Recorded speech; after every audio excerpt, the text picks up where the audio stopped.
qu'est-ce que l'usine 4.0 et 5.0? C'est une évolution dans les moyens qui sont utilisés au niveau de l'usine, avec plus de robotisation, des capteurs qui vont être présents un peu partout, voire l'utilisation du cloud.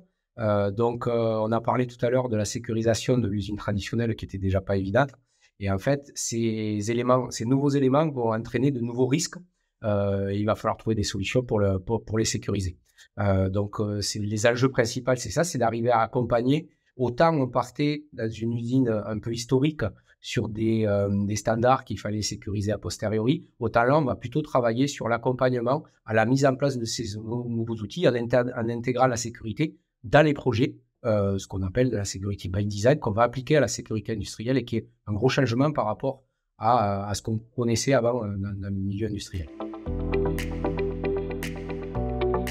Alors, les outils vont être des outils d'abord d'analyse de risque, comme on peut le faire sur un système existant, mais là, on va le faire en ayant une approche de choix qui va orienter les choix et les décisions. On va pouvoir, derrière, par rapport aux systèmes qui sont proposés, faire en sorte de les mettre en œuvre avec déjà le niveau de sécurité nécessaire. Donc, les outils, après, vont être souvent de faire en sorte de travailler on travaille beaucoup dans le monde industriel avec des solutions tierces, donc de faire en sorte que ces solutions tierces puissent répondre aux différentes exigences de cybersécurité.